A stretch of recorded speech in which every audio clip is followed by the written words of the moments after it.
So here's the massive root of a probably 2 to 3 year old pokeberry that I just dug up from my garden here. Size 9 shoe, and that's the pokeweed. As you can see, this root is massive. It's about maybe 2 years old, and at its height, when I let it grow unencumbered, it grew to a height of about 2 meters. Anyways, so I'm gonna get rid of this because it's actually toxic to humans, and children often mistake them for the berries for grapes, and then they get poisoned.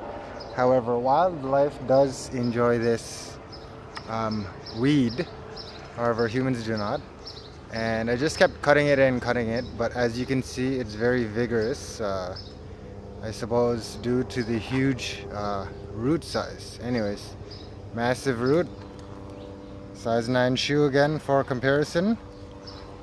Let's put it onto some pavement here so you can just get a better look at that.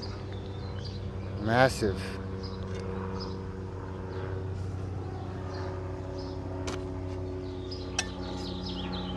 Well, that's going in the compost.